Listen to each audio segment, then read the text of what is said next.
Warahmatullahi wabarakatuh. Perkenalkan, nama saya Radiatul Nisa. Saya dari kelompok 7. Kami beranggotakan yaitu Radiatul Nisa, yaitu saya sendiri, Krisya Wahyu Kinarsi, dan Farhan. Kami di sini akan menyampaikan materi presentasi tentang masyarakat masa depan. Di sini saya akan menjelaskan secara singkat apa itu masyarakat masa depan. Masyarakat masa depan itu yaitu orang yang lebih berorientasi ke masa depan, lebih mempersiapkan dan memperkirakan apa yang akan terjadi untuk kedepannya. Mereka lebih mengantisipasi dan mempersiapkan itu sebaik mungkin. Lalu, bagaimana memperkirakan masa depan bagi tenaga kependidikan? Nah, kita sebagai calon tenaga pendidik harus menginformasikan bagaimana tentang masyarakat masa depan, bagaimana cara berglobalisasi, dan di mana kita harus siap dengan budaya dan yang lain-lain, dan nilai yang lain-lain. Kita harus mengetahui ciri dari masyarakat masa depan tersebut. Nah, ciri-ciri dari masyarakat masa depan itu ada 4, yaitu yang pertama ada kecenderungan globalisasi yang makin kuat. Yang kedua, perkembangan iptek yang makin maju. Yang ketiga, ada perkembangan arus komunikasi yang semakin cepat dan padat. Nah, yang terakhir, adanya peningkatan layanan profesional. Nah, yang pertama itu kan ada kecenderungan globalisasi yang makin kuat. Nah, ada 4 bidang yang sangat mengikuti pengaruh globalisasi saat ini. Yang pertama itu ada bidang iptek, di mana teknologi yang makin maju, ada perkembangan zaman. Mereka selalu berubah tanpa ada yang membatasi. Lalu ada bidang ekonomi yang dimana banyak perusahaan-perusahaan raksasa, perusahaan multinasional yang semakin bertaburan di luar sana. Lalu ada bidang lingkungan hidup, di mana pembangunan yang ditujukan untuk menjamin kelestarian dan keselamatan lingkungan. Dan terakhir ada bidang pendidikan, di mana gagasan-gagasan pendidikan tersebut terglobalisasi melalui buku, radio, televisi, dan media lainnya. Nah, ciri yang kedua itu ada perkembangan ilmu pengetahuan teknologi. Di sini ilmu pengetahuan teknologi itu berguna sebagai kerangka pemikiran atau dasar ilmu untuk menjadi patokan penelitian terapan, pengembangan teknologi, dan sebagainya. Iptek juga membantu mengembangkan peranti yang dapat mengatasi berbagai kekurangan atau keterbatasan alat indera. Yang ketiga itu cirinya perkembangan arus komunikasi yang semakin cepat, yaitu tidak terlepas dari perkembangan iptek. Karena cepatnya komunikasi, maka informasi mengenai sesuatu tidak lagi perlu menunggu, sehingga dapat menghemat waktu, dan semakin cepat pula seorang mendapatkan pengetahuan baru. Nah, ciri yang keempat, di mana salah satu ciri terpenting dalam masyarakat masa depan, yaitu meningkatkan layanan profesional.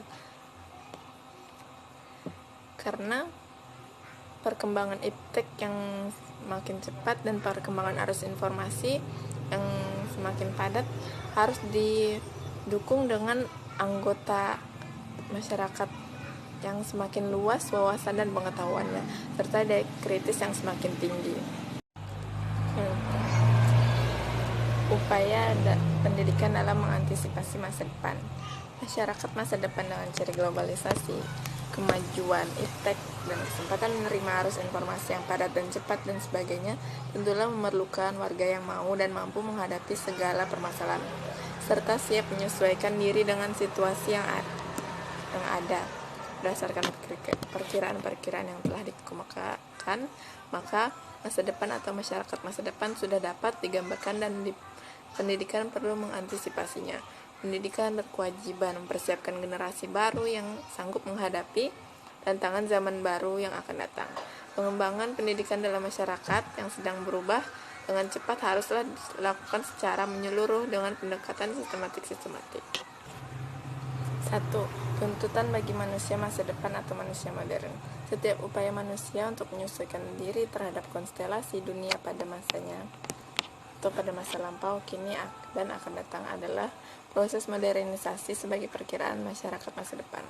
Berdasarkan acuan normatif yang berlaku, Undang-Undang RI Nomor 2 Tahun 1989 beserta peraturan pelaksanaannya telah ditetapkan rumusan tujuan pendidikan di Indonesia yang dapat dianggap sebagai profil manusia Indonesia di masa depan.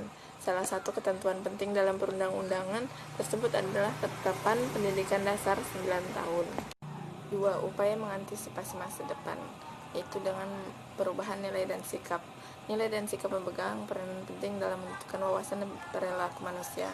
Nilai merupakan norma acuan yang seharusnya ada kaidah yang akan menjadi rujukan perilaku. Yang kedua, pengembangan kebudayaan. Salah satu upaya penting dalam mengantisipasi masa depan adalah upaya yang berkaitan dengan pengembangan kebudayaan dalam arti luas, termasuk hal-hal yang berkaitan dengan sarana kehidupan manusia. Kebudayaan di sini mencakup unsur-unsur mulai dari sistem religi, kemasyarakatan, pengetahuan, bahasa, kesenian, mata pencarian, sampai dengan sistem teknologi dan peralatan. Lalu ada pengembangan sarana pendidikan. Yang pertama, pendidikan untuk pengembangan iptek dipilih terutama dalam bidang-bidang yang vital seperti manufakturing dan pertanian sebagai modal utama untuk menghadapi globalisasi. Yang kedua, pendidikan untuk pengembangan keterampilan manajemen termasuk bahasa asing yang relevan untuk hubungan perdagangan dan politik sebagai instrumen operasional untuk berkiprah dalam globalisasi. Yang ketiga, pendidikan untuk pengelolaan kependudukan, lingkungan, keluarga bencana, dan kesehatan sebagai penangkal terhadap menurunnya kualitas hidup dan hancurnya sistem pendukung kehidupan manusia. Yang keempat, pendidikan untuk pengembangan sistem nilai termasuk filsafat, agama, teknologi demi ketahanan sosial, budaya, termasuk persatuan dan kesatuan bangsa. Yang kelima, ada pendidikan untuk mempertinggi mutu tenaga kependidikan dan kepelatihan, termasuk pengelola sistem kependidikan formal dan non-formal, demi menggalakan peningkatan pemertaan mutu, relevansi, efisiensi sumber daya manusia secara keseluruhan. Nah, itulah materi presentasi kami. Kurang lebihnya mohon maaf. Wabillahi taufiq wal hidayah. Wassalamualaikum warahmatullahi wabarakatuh.